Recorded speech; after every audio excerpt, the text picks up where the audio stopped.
ఎప్పటినుంచో విషయాన్ని చర్చించాలన్న ఆలోచన ఉంది. అయితే కొంచెం సంఘానికి అర్థమయ్యే రీతిగా విభజించి చెప్పడానికి కొంచెం సమయం అయితే పట్టింది.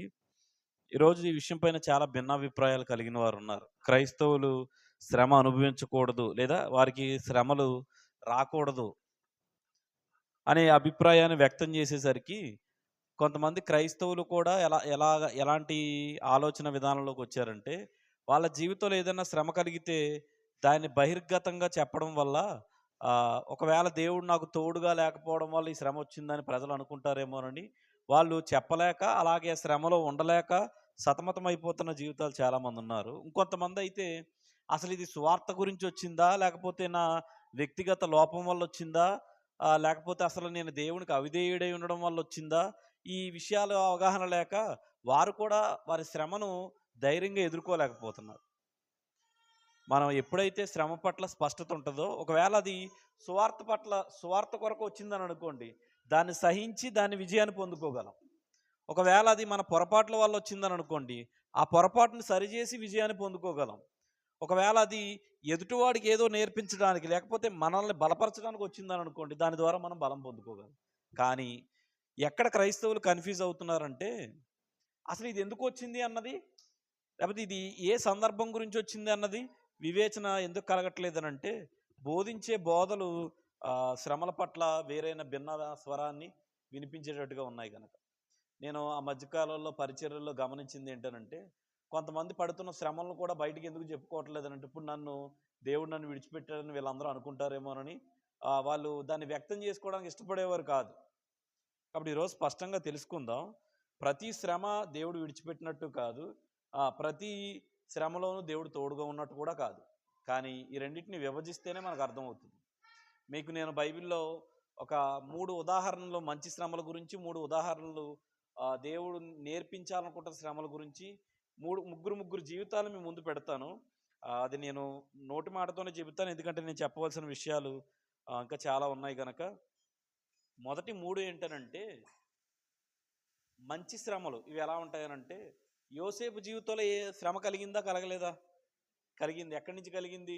తన అన్నదమ్ముల నుంచి, తన కుటుంబం నుంచి చాలా భయంకరంగానే కలిగింది. అతని లైఫ్ చూస్తుంటే దేవుడు అతనికి తోడుగా ఉన్నట్టు ఎక్కడ? మనం ఇంకా బైబిల్‌లో ఆదికాండంలో దేవుడు అతనికి తోడై ఉన్నాడన్న పదాలు చదివి మనం అతనికి తోడుగా ఉన్నాడని అనుకుంటున్నాం గానీ, రియల్‌గా అప్పటికి ఆదికాండం రాయబడకుండకపోతే, అతని లైఫ్‌ని మనం రియల్‌గా చూస్తూ ఉంటే, మన మనస్తత్వం ఎలా ఉంటది?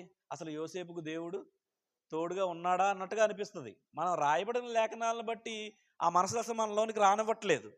కానీ లేఖనాలు రాయబడనప్పుడు డైరెక్ట్‌గా యోసేపు జీవితాన్ని చూస్తే మనకి ఖచ్చితంగా దేవుడు ఇతనికి తోడుగా లేడేమో అన్నట్టుగా మనకు సందేహం కలగచ్చు.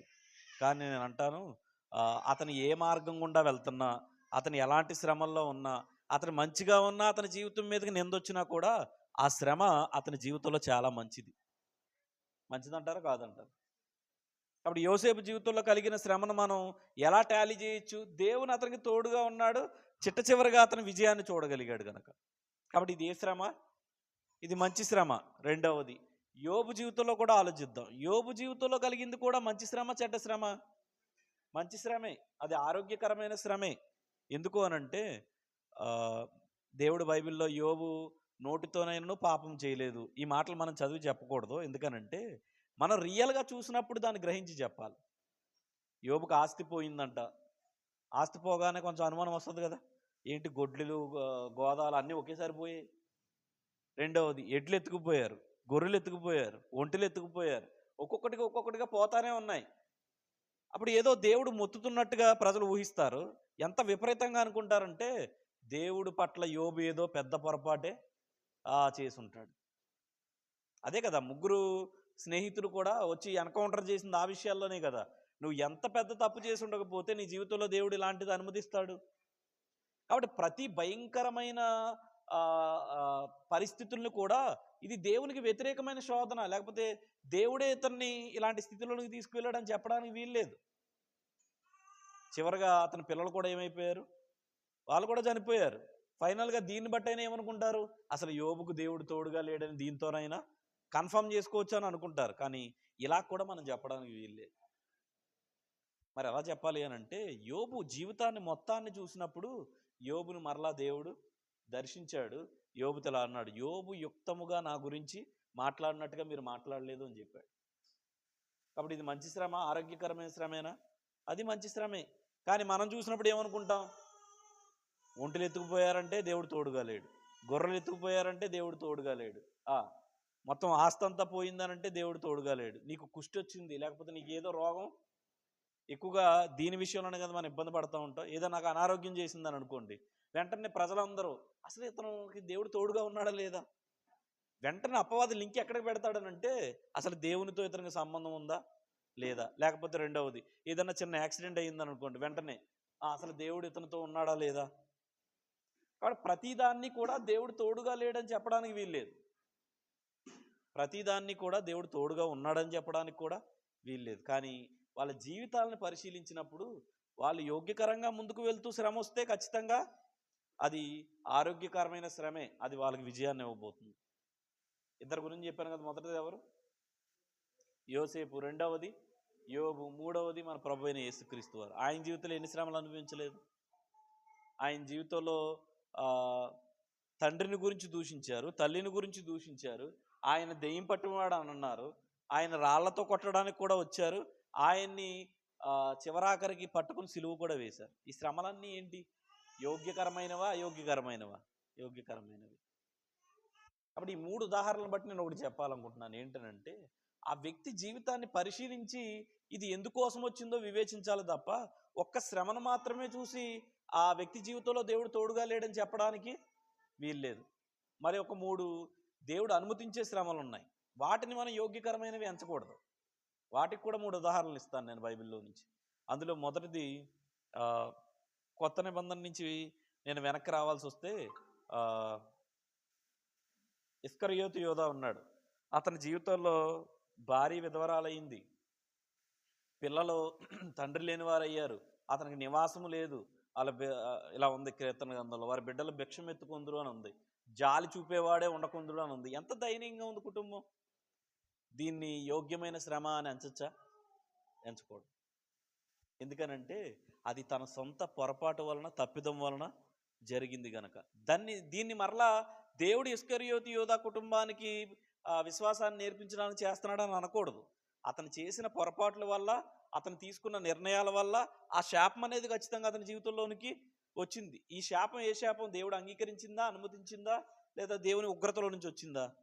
దేవుని ఉగ్రతలో నుంచి వచ్చింది. ఇది కొత్త నిబంధనలోనిది. పాత నిబంధనలోకి వెళితే హిజ్కియా జీవితంలో కూడా ఒక శ్రమ వచ్చింది ఒకరోజు. అదేంటనంటే, తన రాజ్యంలో ఉన్నవంతా కూడా దోచుకు వెళ్ళిపోవడానికి అవకాశం దొరికింది. ఎందుకు దొరికిందనంటే, హిజ్కియా ఒక పొరపాటు చేశాడు. ఏం చేశాడనంటే, వచ్చిన శత్రు సైన్యానికి తన రాజ్యంలో ఏమున్నాయో, ఎక్కడెక్కడ ఏ వస్తువులు ఉన్నాయో అన్నీ చూపించాడు. దేవుడు అడిగాడు, నువ్వు నీ ఇంట వచ్చిన వారికి నువ్వేం చూపించావు అని అడిగాడు.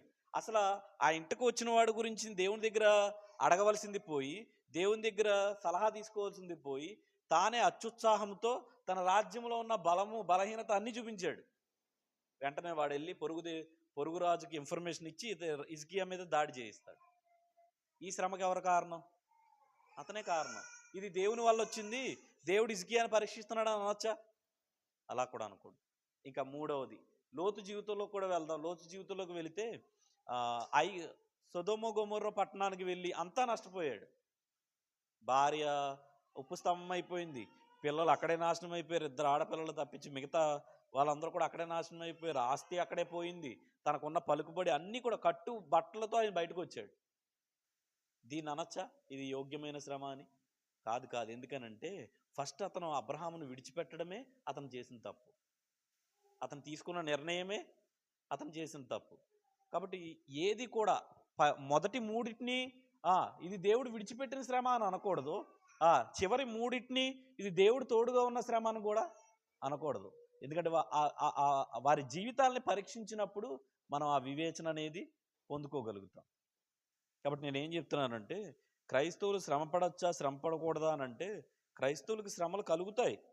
కానీ ఏది యోగ్యకరమైన శ్రమ, ఏది అయోగ్యకరమైన శ్రమ అనేది మనం వివేచించడంలో ఉంటుంది. వారి జీవితాలను పరిశీలించడంలో ఉంటుంది. వాళ్ళు యోగ్యమైన మార్గంలోనే వెళ్తున్నారు, వాళ్ళు యోగ్యమైన సువార్తే ప్రకటిస్తున్నారు. అయినా కూడా శ్రమ వచ్చిందనంటే అది ఆపదు. అది ఏం చేస్తుంది? ఇంకా ముందుకు సాగిపోయేటట్టుగా వాళ్ళని బలపరిచేటట్టుగా చేస్తుంది. కాబట్టి ఈరోజు నేను ఒక శ్రమల గురించిన ఒక 8 విషయాలను మీ ముందు పెడతాను. వాటిని పరిశీలించండి. వాటిని పరిశీలించిన తర్వాత మీకు ఒకటి అర్థమవుతుంది ఏంటనంటే ఏది కలగచ్చు, ఏది కలగకూడదు. ఏది కలిగితే అది దేవుని వల్ల కలిగింది, ఏది కలిగితే అది దేవుని వల్ల కలగలేంది అనేది మనం స్పష్టంగా తెలుసుకోవచ్చు. కాబట్టి ఆ 8 కూడా మీకు సులభంగా గుర్తుండడానికి నేను వాటిని గ్రూప్లో కూడా పోస్ట్ చేయడం జరిగింది. అసలు శ్రమలు ఎందుకు వస్తాయి అని అంటే 8 విషయాలు నేను వాటిలో ఇంక్లూడింగ్ చేయడం జరిగింది. అందులో మొదటిది ఏంటనంటే అసలు శ్రమలు ఎందుకు వస్తాయంటే మొట్టమొదటిగా విశ్వాసాన్ని పరీక్షించడానికి వస్తాయి. దేనికోసం వస్తాయి? విశ్వాసాన్ని పరీక్షించడానికి వస్తాయి. ఈ శ్రమను మనం ఏమనుకోకూడదు? దేవుడు వ్యతిరేకగా ఉన్న శ్రమ అని అనుకోకూడదు. కాబట్టి ఖచ్చితంగా విశ్వాసాన్ని పరీక్షించడానికైతే శ్రమలైతే వస్తాయి. యాకోబు పత్రికలో ఆ మాటను రాయబడి ఉంది. యాకోబు పత్రిక 1వ అధ్యాయము 4వ వచనం చదువు. 2, 3 వచనాల నుంచి చదువుతాం. నా సహోదరులారా, ఏంటంట? విశ్వాసమునకు కలుగు పరీక్ష. కాబట్టి విశ్వాసానికి ఏం కలుగుతుంది? పరీక్ష కలుగుతుంది. పరీక్ష అంటే ఎలా ఉంటుంది? కష్టంగా ఉంటుందా, సులభంగా ఉంటుందా? కష్టంగానే ఉంటుంది.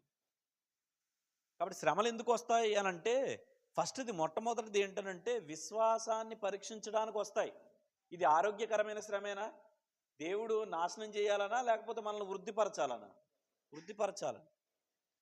పరీక్షించుకోలేంది కొన్ని తెలియవు కదా. పిల్లల్ని పరీక్షించలేంది వాళ్ళు టాలెంటెడా కాదా, చదువుతున్నారా లేదా తెలుస్తుందా? తెలీదు. పిల్లల్ని పరీక్షించలేందే వాళ్ళు టాలెంటెడా కాదా అన్నది తెలుస్తుందా? తెలీదు. ఇప్పుడు కరోనా ఉందా లేదో తెలియాలంటే ఏం చేయాలి? పరీక్షించాలి. జ్వరం ఉందో లేదో తెలియాలంటే ఏం చేయాలి? పరీక్షించాలి. ఇంకా ఏ విధమైన స్థితి అయినా నీలో షుగర్ ఉందో లేదో తెలియాలంటే ఏం చేయాలి? పరీక్షించాలి. సేమ్ అదేవిధంగా దేవుడు మీరు విశ్వాసం గలవారై ఉన్నారో లేదో మిమ్మల్ని మీరే పరీక్షించుకోండి అని అన్నాడు. చాలాసార్లు దేవుడు పరీక్షిస్తాడు. ఆ పరీక్షలో మనం ఎంతవరకు దేవుడిని విశ్వసిస్తున్నాం అన్నది బయటపడుతుంది. మనం అనుకూలమైన స్థితిలో ఉన్నాం అనుకోండి, విశ్వసించడం చాలా సులువు. కానీ ప్రతికూల పరిస్థితుల్లో ఉంటే చాలా కష్టం. అప్పుడు మనకు తెలుస్తుంది మనం దేవుడిని ఎంతవరకు నమ్ముతున్నామని. ఆ ప్రతికూల పరిస్థితుల్లో మనం నమ్మలేనప్పుడు కూడా దేవుడు కార్యం చేసినప్పుడు మన విశ్వాసం ఎక్కువ అవుతుంది. ఎందుకనంటే నేను ఈ పరిస్థితుల్లో నమ్మలేకపోయాను, కానీ దేవుడు నా పట్ల నమ్మకంగా పనిచేశాడని ఆ నమ్మకత్వాన్ని మనం ఆధారం చేసుకుని ఇంకొకసారి అలాంటిది కలిగినప్పుడు మనం కొంచెం విశ్వాసం ఇంకా కాస్త దృఢపడతాం. ఎందుకనంటే ఇంతకుముందు నేను ఈ విషయాల్లో నమ్మలేకపోయాను, అయినా కూడా దేవుడు నా జీవితంలో కార్యం చేశాడని ఆ శ్రమ మనల్ని బలపరుస్తుంది. అప్పుడు శ్రమ ఏం చేస్తుందనంటే పరీక్షిస్తుంది. అందుకని ఏమన్నాడు 2వ వచనంలో? పూర్తిగా చదవండి అది. మీ విశ్వాసమునకు కలుగు పరీక్ష ఓర్పును పుట్టించునని ఎరిగి. కాబట్టి పరీక్షను ఏమని ఎంచుకోవాలి? మనం ఎంచుకోవాలి. ప్రజలు ఏమనుకుంటారు? వీడికి దేవుడు తోడుగా లేడని అనుకుంటారు. కానీ వివేచించిన వాడు ఏం చేస్తాడు? అది మహానందము అని ఎంచుకుంటాడు. అది మహా అని. వాడు విశ్వాసాన్ని పరీక్షించడానికి వచ్చిన శ్రమ మహా ఆనందమా లేకపోతే వెళ్ళట్లేదండి, అది మహా ఆనందమా లేకపోతే అది ఏదన్నా బాధాకరమైన విషయమా? అది అర్థం చేసుకున్నవాడు ఎవరి జీవితాలను శ్రమ కలుగుతుంటే దేవుడు అతని లైఫ్ని చాలా ఉన్నతంగా నడిపించబోతున్నాడని అనుకుంటాడు తప్ప దేవుడు ఇతనికి తోడుగా లేడని అనుకోడు. దేవుడు ఇంకా ఇతన్ని ముందుకు తీసుకువెళ్ళడానికి విశ్వాసాన్ని నేర్పించడానికి దేవుడు ఈ శ్రమను అనుమతించాడు అని వివేచించి యోగ్యంగా ఆలోచించగలుగుతాడు. దేవా అతని విశ్వాసం నేర్చుకునేలాగా సహాయం చేయని ప్రార్థన చేస్తాడు. కాబట్టి ప్రతిదీ కూడా దేవుడు విడిచిపెట్టిన శ్రమ కాదు, వివేచించాలి మనం. కాబట్టి కొన్నిసార్లు శ్రమ దేనికి వస్తుంది? విశ్వాసాన్ని నేర్పించడానికి వస్తుంది, విశ్వాసాన్ని పరీక్షించడానికి వస్తుంది. ఇది ఆరోగ్యకరమైన శ్రమ. ఈ శ్రమ దేవుడు ఒక వ్యక్తికి ఇచ్చాడనంటే అతను అయోగ్యుడని కాదు, అతని పట్ల దేవునికి నమ్మకం ఉంది అని అర్థం. అవునా? పేతురు గారు రాసిన పత్రికలో కూడా ఎప్పుడు చదువుతాం మనం ఈ మాట. పేతురు గారు రాసిన మొదటి పత్రిక 1వ అధ్యాయము 7వ వచనం చదవండి. పేతురు గారు రాసిన మొదటి పత్రిక 1వ అధ్యాయము 7వ వచనం.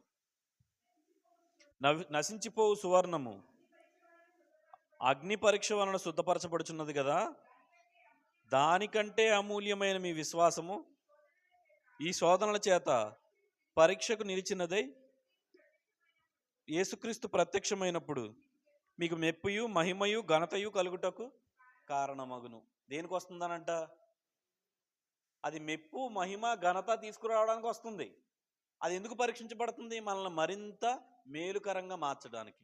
ఇప్పుడు సువర్ణాన్ని ఎందుకు అగ్నిలోనికి తీసుకువెళ్తారు? బూడిద చేద్దామనా, ఉపయోగించుకుందామనా? ఉపయోగించుకోవడానికి. ఏ సువర్ణము కూడా అగ్నిలోనికి వెళ్లకుండా ఉపయోగకరంగా మారదు. ఏ సువర్ణము కూడా అగ్నిలోనికి వెళ్లకుండా ఉపయోగించుకునే వస్తువుగా మారదు. అదేవిధంగా దేవుడు మనల్ని ఆ పరీక్షల్లోనికి తీసుకువెళ్ళిపోవడానికి, విడిచిపెట్టడానికి కాదు, ఉపయోగించుకోవడానికి. కాబట్టి ఈ విధమైన విశ్వాసాన్ని నేర్పించడానికి వచ్చే శ్రమను చూసినప్పుడు మనం ఇతను ఇంకా బాగా వాడబడతాడు అనే నిరీక్షణ కలిగిన వారంగా చూడాలి తప్ప ఇతను దేవుడు విడిచిపెట్టాడనే స్థితితో మనం చూడకూడదు. ఎందుకనంటే అది విశ్వాసాన్ని నేర్పించడానికి వచ్చింది. అతడు యోగ్యమైన సువార్తలోనే ఉన్నాడు, అతడు యోగ్యంగానే ముందుకు వెళ్తున్నాడు, అయినా ఒక శ్రమ అనుభవిస్తున్నాడు అని అంటే అతని జీవితంలో ఈ 8 విషయాల్లో ఏదో ఒకటి ఉంటుంది. నేను ఇంకా మిగతా విషయాలు కూడా చెప్పినప్పుడు మీకు పూర్తిగా అర్థమవుతుంది. కానీ మొదటిది ఏంటంటే దేవుడు కొన్నిసార్లు ఒక వ్యక్తికి విశ్వాసాన్ని నేర్పించడానికి లేదా విశ్వాసంలో బలపరచడానికి దేవుడు ఏం చేస్తాడనంటే శ్రమల్లోనికి పంపిస్తాడు. ఆ శ్రమల్లో ఏమవుతుందంటే సంఘం బలపరచబడుతుంది. మీరు మొదటి శతాబ్దపు క్రైస్తవ్యాన్ని చూడండి. ఎక్కడ బలపరచబడింది? స్టెఫన్ చచ్చిపోయినప్పుడు వీక్ అయిందా? బలపరచబడిందా? శ్రమల్లో ఇంకా బలపరచబడింది. అసలు సంఘం పుట్టిందే శ్రమల్లో నుంచి. కాబట్టి మనం ఆపే కొద్దీ ముందుకు వెళ్ళే వాళ్ళం తప్ప మనం ఆగిపోయి వెనక్కి వెళ్ళిపోయే వాళ్ళం కాదు. కాబట్టి ఇప్పుడు సంఘానికి కలుగుతున్న శ్రమలు సంఘాన్ని ఆపేవి కాదు, మరింత ముందుకు తీసుకువెళ్ళేవి. 6వ వచనాన్ని చదవండి. 7వ వచనం చదివారు కదా, పైన 6వ వచనాన్ని చదవండి.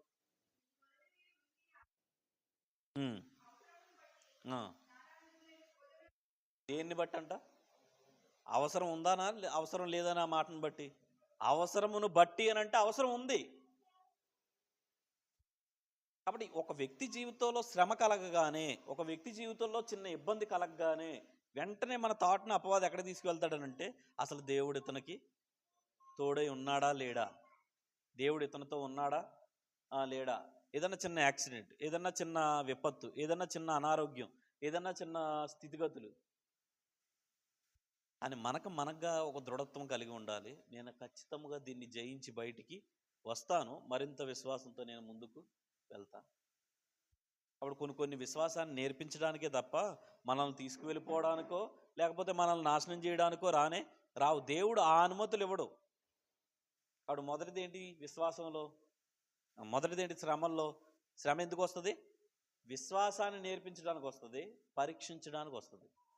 పరీక్షించే శ్రమ మంచిదా చెడ్డదా? మంచిదే. రెండవ విషయం చదవండి. గ్రూప్లో చూస్తున్నారా? రెండవది ఏంటి?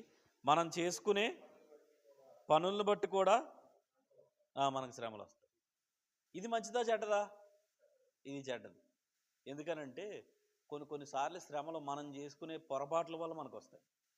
పొరపాట్లు అనంటే ఇప్పుడు బుద్ధిహీనంగా మనం వెనక ముందు ఆలోచించకుండా, కుటుంబం గురించి ఆలోచించకుండా ఈ ఫైనాన్షియల్ విషయంలో ఎవరికన్నా బూజీ ఉన్నాం అనుకోండి, వాళ్ళు ఏదన్నా కట్టకుండా మానేశారు అనుకోండి, ఆ బాధ ఎవరి మీద పడుతుంది? మన మీద పడుతుంది. నేను ఆర్థికంగా చాలా నలిగిపోతున్నాను దేవుళ్ళో ఉండి అని అనొచ్చా? అనకూడదు. నేను దేవుళ్ళో ఉండి చాలా ఆర్థికంగా నలిగిపోతున్నాను అని అనకూడదు. ఎందుకంటే అది మన బుద్ధిహీనంగా చేసిన చర్య. కాబట్టి నా కుటుంబం ఏంటి, నా పరిస్థితి ఏంటి, ఒకవేళ ఈ వ్యక్తి తీర్చకపోతే నా కుటుంబ పరిస్థితి ఇవన్నీ మనం వివేచించుకోవాలి. అందుకే దేవుడు మనకు వివేచన ఇచ్చాడు. కాబట్టి కొన్ని మనం తెచ్చుకుంటాం. నేను చాలాసార్లు చెప్పాను, కొంతమంది జోలికి అనవసరంగా వెళ్ళి వాళ్ళ చేత ఏదో ఒకటి తిట్టించుకునో కొట్టించుకునో దాన్ని దేవుని గురించిన శ్రమగా మార్చేసే వాళ్ళు ఉన్నారు. నేను పర్సనల్ విషయం ఒకటి చెప్తాను. నేను ఇంతకుముందు ఏదైతే 20 కాకుండా 2016 టైంలో ఫస్ట్లో బైబిల్ కాలేజీకి వెళ్ళాను. ఆ బైబిల్ కాలేజీలో ఒక చిన్న ఇష్యూ జరగడం వల్ల ఆ మేనేజ్మెంట్కి సంబంధించిన వ్యక్తి ఎవరైతే ఉన్నారో అతని మీద కొన్ని ఎలిగేషన్స్ వచ్చినాయి స్త్రీల పట్ల. అయితే ఇతను కొన్ని పోలీస్ కేసు అయింది. ఆ తర్వాత ఇతను తప్పించుకుంటూ తిరుగుతూ పోలీసులకు దొరకకుండా బెయిల్ వచ్చేంత వరకు కూడా తిరుగుతూ ఉన్నాడు. తిరుగుతూ ఉంటే చివరాఖరికి వాళ్ళు ఎలాగోలాగా ఫోన్ ట్రాక్ చేసి ఎలా ట్రాక్ చేసి చివరాఖరికి వైజాగ్ బీచ్ రోడ్లో ఉన్న నోవా హోటల్లో అతను దొరికాడు. అయితే జైలుకి వెళ్ళొచ్చాడు. జైలుకి వెళ్ళాడు. వెళ్ళిన తర్వాత కొన్నాళ్ళు ఉన్నాడు. వచ్చిన తర్వాత అతను ఏం చెప్తున్నాడనంటే అసలు నేను జైలుకి ఎందుకు వెళ్ళాను అంటే అక్కడ జైల్లో ఉన్న వాళ్ళకి సువార్త ప్రకటించడానికి. ఇప్పుడు జైల్లో ఉన్న వాళ్ళకి సువార్త ప్రకటించడానికి వెళ్ళేటప్పుడు తప్పించుకుని తిరగాల్సిన పని ఉందా? డైరెక్ట్ వెళ్ళిపోవచ్చు కదా. అంటే దొరకలేనంతసేపునేమో అక్కడికి వెళ్ళకూడదు, వెళితేనేమో అది సువార్త కోసం అని చెప్పాలి. ఇదేమైనా యోగ్యకరమైందా? ఇప్పుడు నువ్వు వెళ్ళిన ఎలిగేషన్ ఏంటి?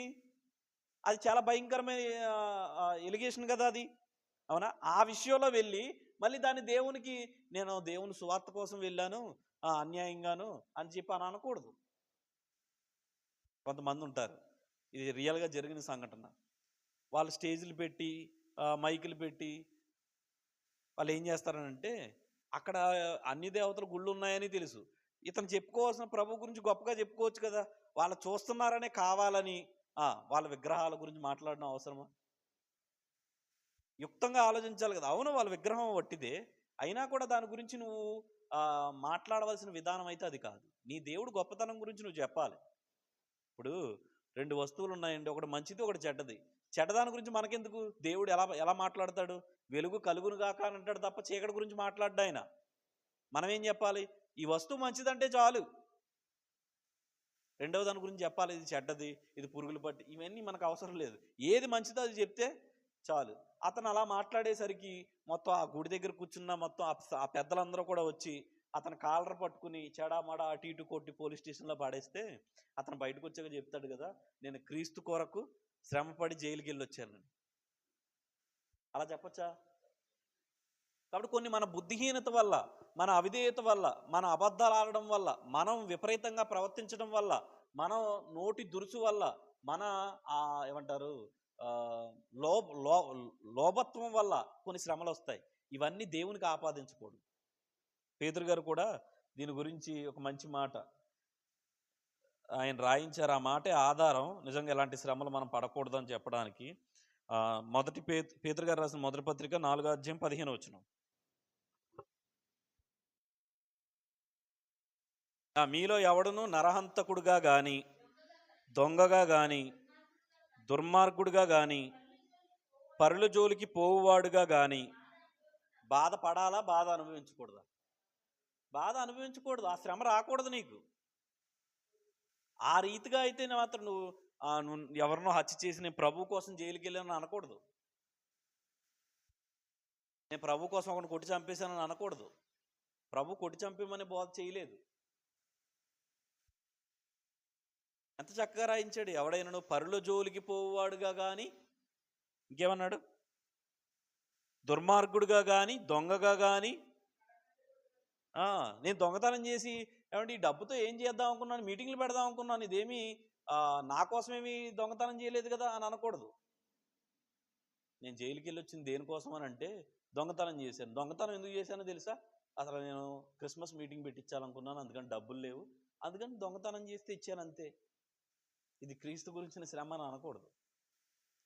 ఇలా అంటున్నాడు, ఎవడైనను పరులు జోలికి పోవువాడుగా కానీ, నరహంతకుడిగా కానీ, దొంగగా కానీ, చివరిలో చెప్పాడు బాధ అనుభవింప తగదు అని అన్నాడు. అంటే ఇలాంటి కేటగిరీ కలిగిన ప్రజలు ఆనాడు కూడా ఉన్నారు. కాబట్టి ఈ రీతిగా శ్రమ అనుభవించడానికి వీల్లేదు. శ్రమ పరీక్ష కోసం వస్తే దాన్ని అనుభవించడం మంచిది, కానీ శ్రమ మన బుద్ధిహీనతను బట్టి మన జీవితాల్లోనికి రాకూడదు. కాబట్టి ఎప్పుడైనా శ్రమ కలిగినప్పుడు అసలు నేను ఇలా బుద్ధిహీనంగా ప్రవర్తించబట్టే కదా ఇది నా జీవితంలోకి అనుమతించబడింది అని ఆలోచించుకుంటే దేవుని దగ్గర మళ్ళీ క్షమాపణ అడిగి, దేవా నా బుద్ధిహీనతను బట్టి ఇది వచ్చింది, నన్ను క్షమించు అని ఒప్పుకోవాలి ఆయన దగ్గర.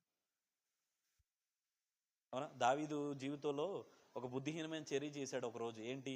సైన్యాన్ని లెక్క పెట్టమన్నాడు. దేవుడు వెంటనే చెప్పేశాడు కదా, 7 సంవత్సరాలు యుద్ధం ఇవ్వమంటావా, 3 నెలల కరువు ఇవ్వమంటావా, 3 దినాలు రోగాన్ని ఇవ్వమంటావా అని అన్నాడు. ఏదో ఒకటి కోరుకో అని అన్నాడు. కాబట్టి ఇది దావీదు 3 దినాలు రోగం అనుభవించి దేవుని కోసం నేను శ్రమ అనుభవించాను అనొచ్చా? అసలు ఎందుకు వచ్చింది ఇది ఈ 3 దినాల రోగం? అతడు చేసిన బుద్ధిహీనమైన చర్యను బట్టి. దీనికోసం దేవుని దగ్గర మనం క్షమాపణ అడగాలి. దేవా బుద్ధిహీనంగా ప్రవర్తించాను, విశ్వాసం మూలంగా ఈ విషయంలో నేను జీవించలేకపోయానని దేవుడి దగ్గర మనం ఒప్పుకోవాలి. దేవుడు ఏమంటాడు అప్పుడు?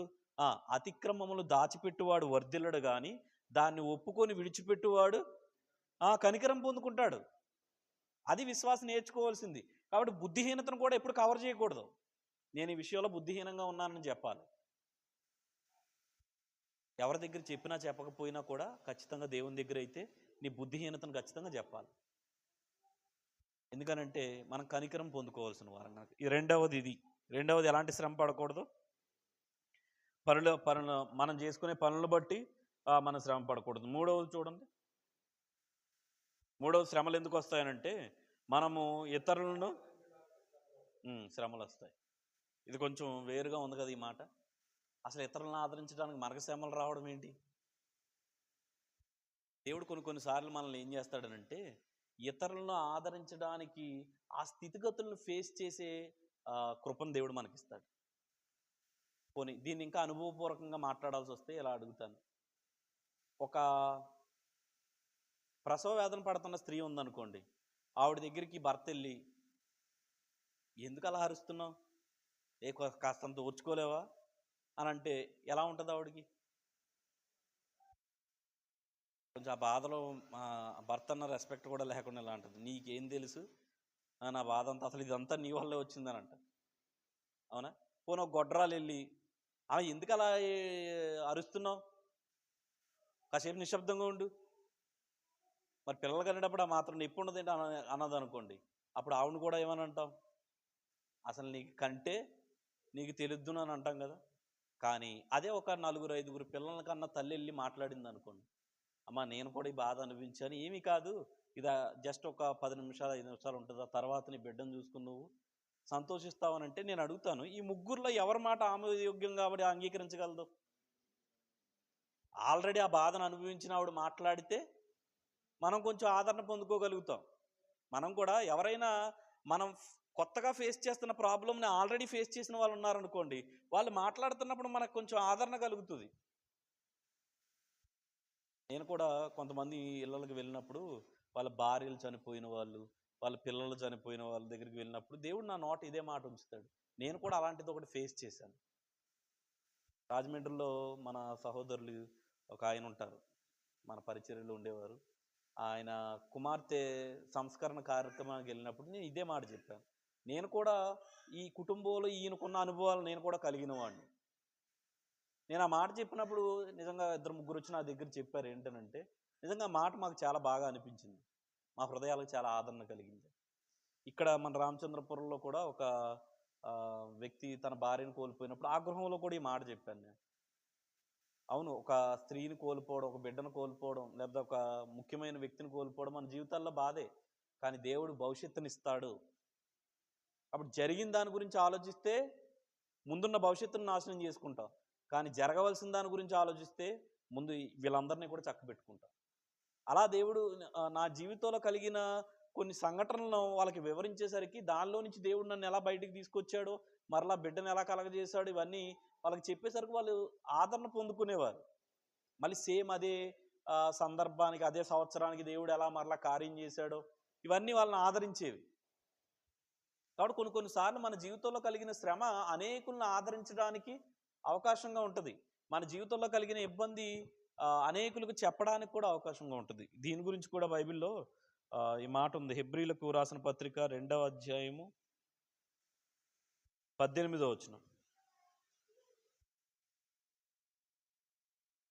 హెబ్రీ పత్రిక 2వ అధ్యాయం 18వ వచనం. మన ప్రభు గురించి రాయబడింది ఈ మాట. తాను శోధింపబడి శ్రమ పొందిన గనక శోధింపబడు వారికి సహాయం చేయగలవాడై ఉన్నాడు. ఆయన శోధింపబడి ఏం చేశాడనంట, శ్రమ పొందిన గనక శోధించబడి వారికి, ప్రపంచంలో ప్రతి ఒక్కరికి సహాయం చేయగలిగేంత శక్తి సామర్థ్యాలు ప్రభు అయిన యేసుక్రీస్తు వారికి ఎందుకు ఉన్నాయనంటే ఆయన ప్రతి శ్రమను అనుభవించాడు కనుక. ఆయన ఇలా అంటాడు, మీరు పొందుకుంటున్న అనుభవాలు నాకు తెలియనివి కావు, ఎందుకంటే అవి మీ సహానుభవంగా మీరుంటున్న శరీరంలో నేను కూడా ఉండి వాటిని అనుభవించాను కాబట్టి అవన్నీ నాకు తెలుసు. ఇప్పుడు ఒక చదువుతున్న వ్యక్తికి ఎవరు హెల్ప్ చేయగలరు? చదువుకున్నవాడు హెల్ప్ చేయగలడా, చదువు లేనివాడు హెల్ప్ చేయగలడా? చదువుకున్నవాడే హెల్ప్ చేయగలడు. అందులో ఎన్ని లోటుపాట్లు ఉంటాయో, ఎలా చదవాలో, ఆ చదివేటప్పుడు ఏమి ప్రాబ్లమ్స్ వస్తాయో, దాన్ని ఎలాగా ఫేస్ చేయాలో ఎవరు చెప్పగలరు? దాన్ని ఆల్రెడీ జయించిన వాడు చెప్పగలడు. దాన్ని ఆల్రెడీ ఫేస్ చేసిన వాడు ఏమంటారు, ఆ లైన్ని దాటిన వాడు చెప్పగలడు.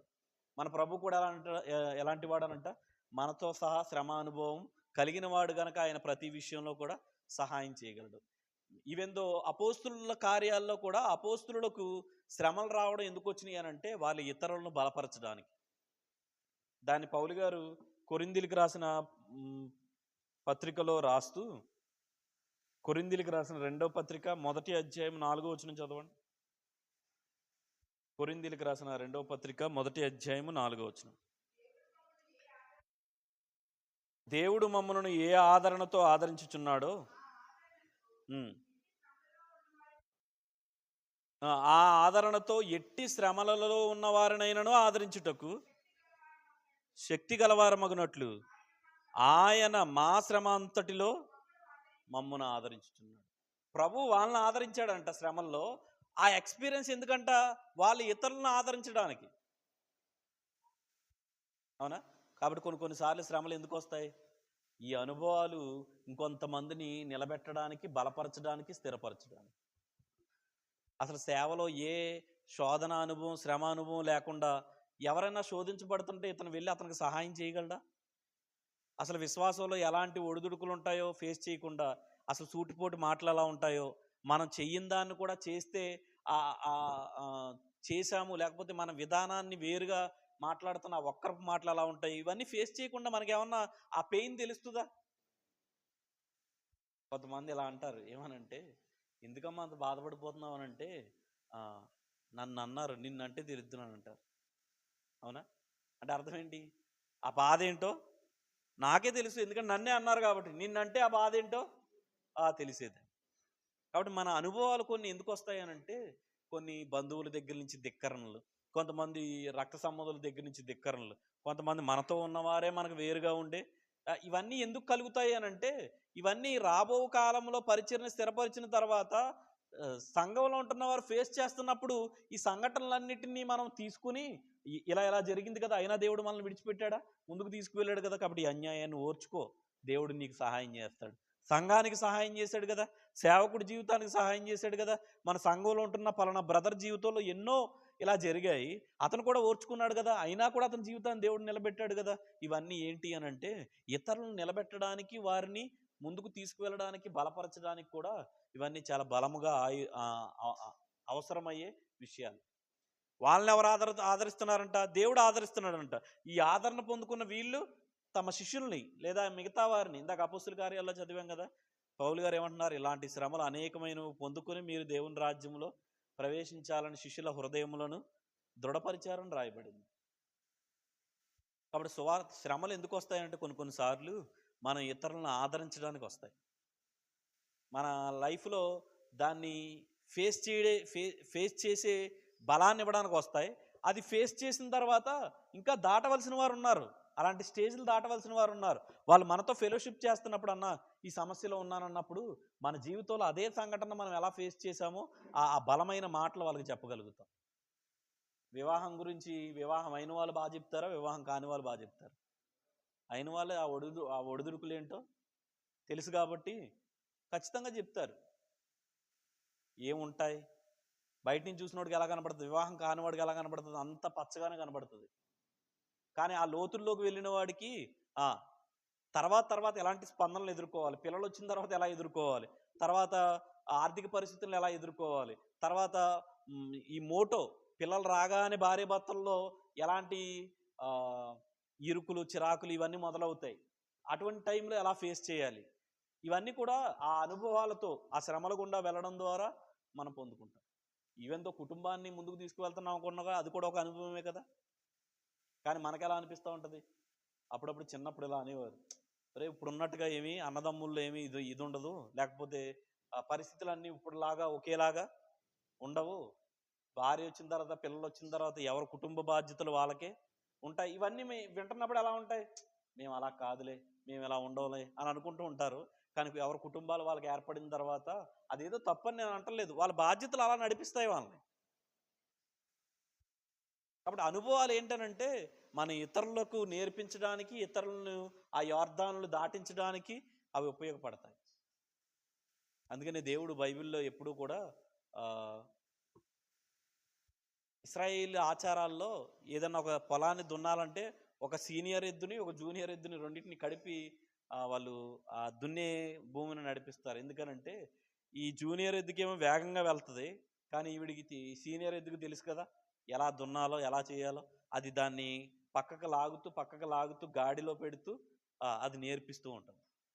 ఇలా మాత్రమే ముందుకు వెళ్ళగలం. అందుకని కుటుంబంలో దేవుడు తల్లిదండ్రులనిచ్చాడు, పెద్దలనిచ్చాడు.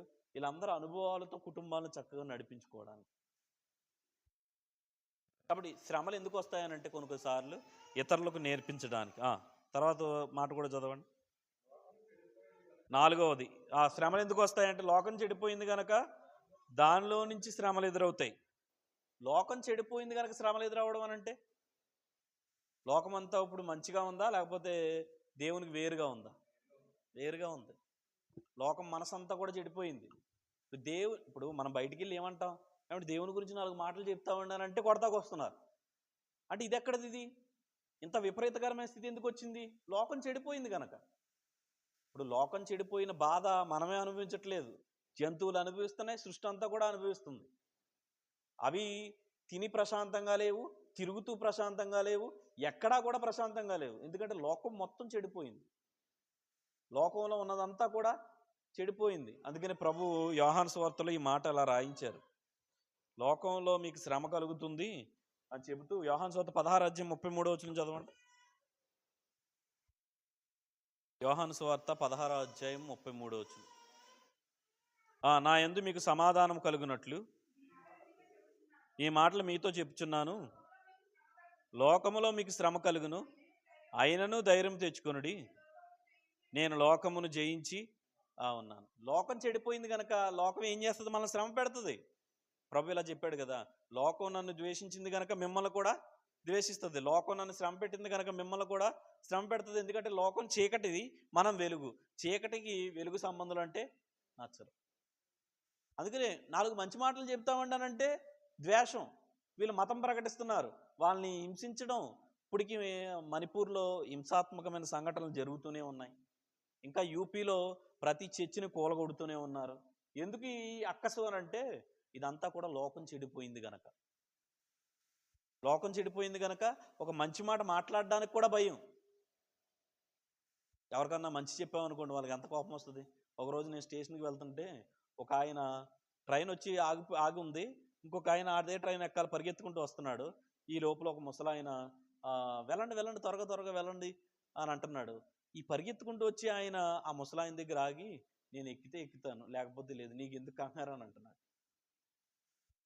ఇదెంత అందంగా ఉందో చూడండి. ఆ పెద్ద ఆయన పాపం ఇతను ట్రైన్ మిస్ అయిపోతాడేమోనని వెళ్ళండి కొంచెం ముందుగానే బయలుదేరాలి కదమ్మా, ఇలా 2-3 మాటలు అంటున్నాడు.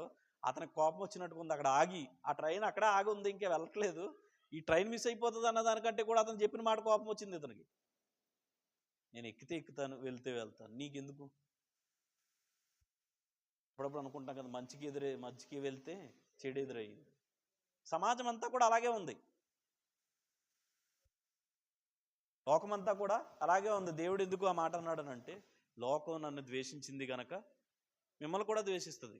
కాబట్టి లోకంలో శ్రమ ఎదురవ్వడం అనంటే అది పెద్ద విషయం ఏమీ కాదు. లోకం మనకి ఏమి ఇవ్వకపోవడం అనంటే పెద్ద విషయం ఏమీ కాదు. అది ఎప్పుడు మన మీద తిరుగుబాటు చేస్తూనే ఉంటుంది. ఇప్పుడు బయటికి వెళ్ళాం, సువార్త చెప్తున్నాం, ఎవరో వచ్చి ఏదో అన్నారు. ఇదేమన్నా అసలు దేవుడు తోడుగా ఉంటే సువార్తలు ఎందుకు ఇలా జరగాలని అనొచ్చా?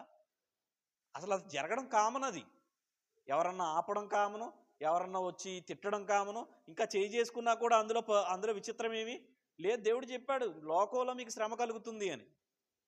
కాబట్టి దీని గురించి విపరీతంగా ఆలోచించవలసిన పనేమి లేదు. లోకం చెడిపోయింది కనుక ఆ చెడిపోయిన లోకం దైవ కుమారుల మీద ఎప్పుడు తిరుగుబాటు చేస్తూనే ఉంటుంది.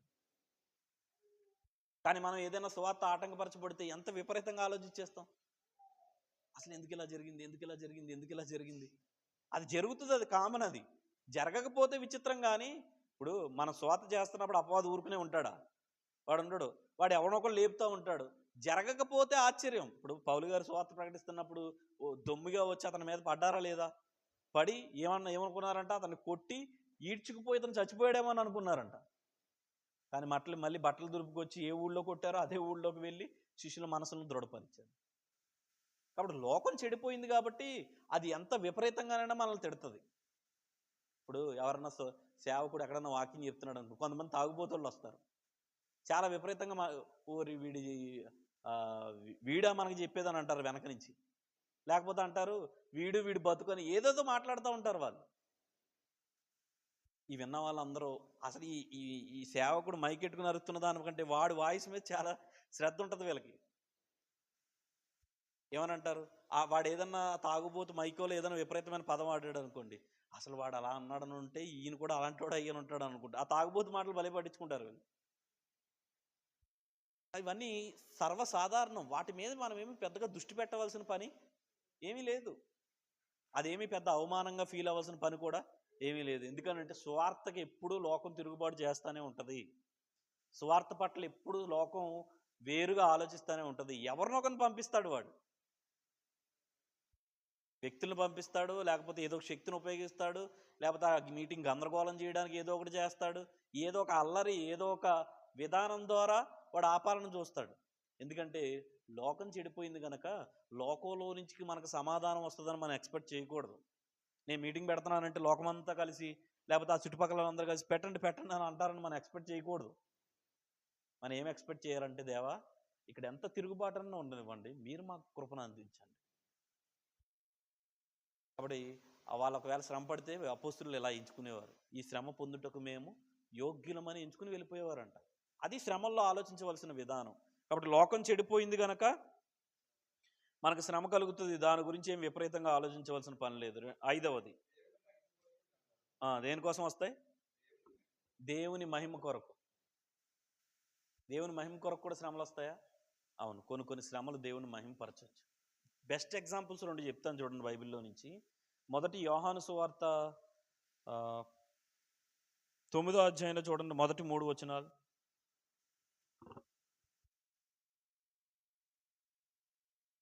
ఆయన మార్గమును పోవుచుండగా పుట్టి గుడ్డివాడైన ఒక మనుషుడు కనబడెను. ఆయన చూడగానే ప్రజలు అప్పుడే టాలీ చేసేస్తున్నారు, అప్పుడే లెక్కలు వేసేస్తున్నారు. ఏమని? బోధకుడా, వీడు గుడ్డివాడై పుట్టుటకు ఎవడ పాపం చేసెను? వీడా, వీడిని కన్నవారా? కొంతమంది జీవితాల్లో కొంతమంది పిల్లలు గుడ్డివాళ్ళుగానో వికలాంగులుగానో పుట్టారనుకోండి, ఇలా అంటారు, ఏ జన్మలో చేసుకున్న పాపమో ఇలా అయ్యింది అని అంటారు. కాదు, దేవుడు కొంతమందికి ఆ అనుమతి ఎందుకు ఇచ్చాడంటే దేవుడు మహిమపరచబడడానికి. ప్రభు ఆ మాట వెంటనే చెప్పాడు చూడండి, 3వ వచనం. యేసు, వీడైనను వీడి కన్నవారైనను పాపం చేయలేదు కానీ దేవుని క్రియలు వీని యందు ప్రత్యక్షమగుటకే వీడు గుడ్డివాడుగా పుట్టింది. దేవుని క్రియలు వీని యందు ప్రత్యక్షం కావడానికి, వీడు దేవుణ్ణి మహింపరచడానికి, వీడి ద్వారా దేవుడు మహింపరచబడడానికి వీడు గుడ్డివాడిగా పుట్టాడు. ఎవరినన్నా నిందించాడా? వీళ్ళ తల్లిదే తప్పు, వీళ్ళ తండ్రిది తప్పు అని ఏమన్నా అన్నాడా? పూర్వజన్మ పాపం అని ఏమన్నా అన్నాడా? కాదు.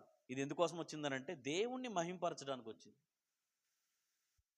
కాబట్టి అన్ని పరిస్థితులను చూసి వీళ్ళు ఏదో పాపం చేసి ఉంటారు, లేదా వీళ్ళు ఏదో దుర్మార్గంగా ఉండి ఉంటారు, అందుకని ఈ పిల్లాడు ఎలా ఉన్నాడు, లేకపోతే ఈ పాప ఎలా ఉంది, లేకపోతే వీరి జీవితంలో ఎలా జరుగుతుంది అని చెప్పకూడదు. ఎందుకనంటే దేవుడు కొన్నిసార్లు వాళ్ళకి కలిగిన పరిస్థితుల్లో నుంచే చాలా గొప్పగా వాళ్ళని వాడుకుంటాడు. మీకు తెలుసు కదా, ఒక సువార్థికుడు ఉన్నాడు, అతని పేరు నాకు ఎగ్జాక్ట్గా ఐడియా లేదు, కానీ అతనికి కాళ్ళు ఉండవు, చేతులు ఉండవు. చూసారా, అతన్ని ఇంగ్లీష్లో ఎక్కువ మాట్లాడతాడు, ఈ గ్రేస్ టీచింగే చేస్తాడు, నిక్ ఏదో పేరు. అయితే అతను చిన్నప్పుడు వాళ్ళ నాన్న కూడా వాడిని చూడడానికి చాలా అసహ్యపడేవాడు,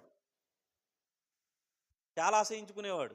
కానీ అతను నేను దేవుణ్ణి మహింపరచడానికి పుట్టానన్న విషయాన్ని గ్రహించి అతను ఈరోజు ప్రపంచవ్యాప్తంగా మన ఇండియా కూడా వచ్చాడు. హైదరాబాద్లో ఒక మీట్ పెట్టాడు, అవునా? అతని కాళ్ళు చేతులు లేకపోయినా ప్రజలు ఎక్కడ తీసుకువెళ్తున్నారు, ఆయన్ని భుజాల మీద మోసుకుంటూ తీసుకువెళ్తున్నారు. కొన్ని వేల మంది అతని స్వరం వినడానికి, అతని లెక్చర్లు వినడానికి వస్తున్నారు. కాబట్టి అది దేవుని మహిమార్థమే అలా జన్మించాడా, లేకపోతే అది ఏదో శాపార్థమే అలా జన్మించాడా? దేవుని మహింపరచడానికి ఈరోజు ప్రపంచవ్యాప్తంగా ఆ దేవుని సువార్తను ప్రకటించగలుగుతున్నాడు. ఒక మంచి భార్య, పిల్లలు, ఒక చక్కటి ఇల్లు, తనకు కావలసినవన్నీ కూడా దేవుడు ఇచ్చేసాడు. తను ఎక్కడికైనా వెళ్ళాలంటే కొన్ని 10 మంది సర్వెంట్లు. అక్కడ మనం ఏమనుకోకూడదు, ఇవన్నీ కలగకముందు అతని జీవితాన్ని చూస్తే ఏమనుకుంటాం? అతి శాపగ్రస్తమైన జీవితం ఇతని జీవితం ఏమో అని అనుకుంటాం. దేవుడు ఇంత ఇలాగ ఇతని జీవితంలో ఉన్నాడేంటి? వీళ్ళ తల్లిదండ్రులు ఏదో తప్పు చేసి ఉంటారు, అందుకే ఈ బిడ్డ ఎలాగూ పుట్టాడని మనం అనుకుంటాం. కానీ కాదు, అది దేవుణ్ణి మహింపరచడానికి. రెండవ సందర్భం కూడా చూపిస్తాను చూడండి. అదే యోహాను సువార్త.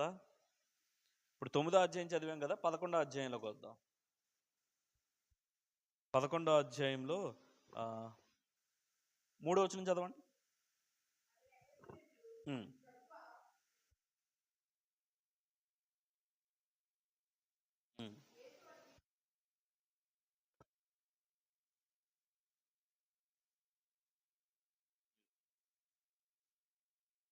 లాజర్కి వ్యాధి వస్తే ఏమనుకుంటారు ప్రజలందరూ?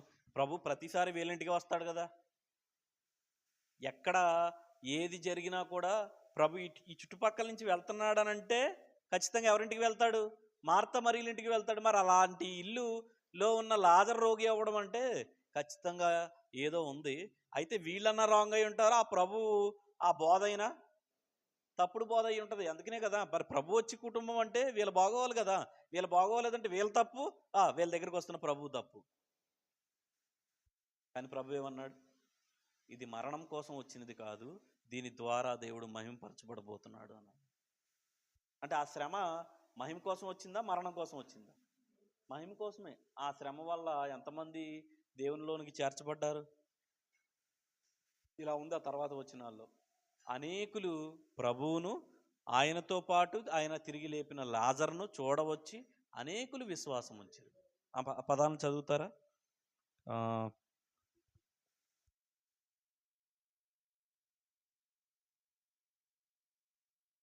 ప్రభువును మాత్రమే కాక ఆయనతో కూడా లేపిన లాజర్ను కూడా చూడవచ్చి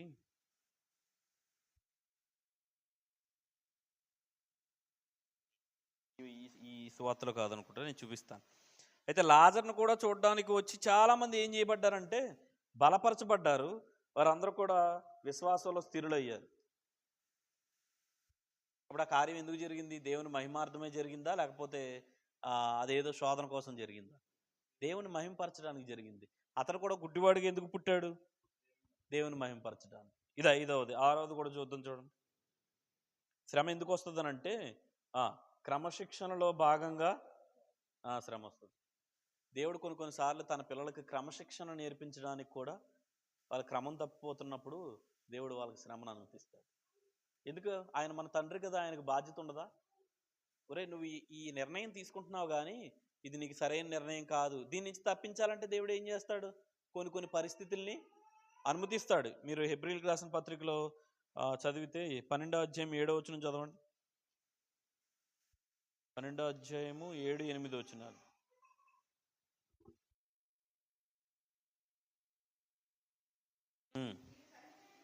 శిక్షాఫలం పొందుటకే మీరు సహించుచున్నారు, దేవుని కుమారులుగా మిమ్మల్ని చూచుచున్నాడు.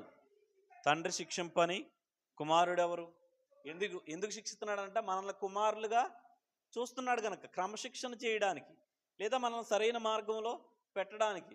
మనం మాటికి కూడా మన ఆలోచనల ప్రకారం వెళ్ళిపోతుంటే దేవుడు కొన్ని అవాంతరాలు, కొన్ని అడ్డంకులు, చిన్న చురకలు వేసి మనల్ని మరలా సారి మీదకి తీసుకొస్తున్నాడు. ఎందుకంటే మన జీవితాలను కట్టాలి కనుక. కుమారులు కాబట్టే ఏం చేస్తున్నాడు? కాబట్టి ప్రజలు ఏ నిరీక్షణ తీసేస్తారు? నువ్వు కుమారుడు కాదేమో అందుకే శిక్ష వస్తుందేమో అని అంటారు. కానీ దేవుడు ఏమంటున్నాడు? కుమారులు గనక శిక్షిస్తున్నాను అంటున్నాడు. కొరింథీయులకు రాసిన పత్రికలో కూడా మన బలవర్తమానంలో చదువుకుంటాం కదా, 11వ అధ్యాయంలో 31వ వచనం, 32. కొరింథీయులకు రాసిన మొదటి పత్రిక 11:32.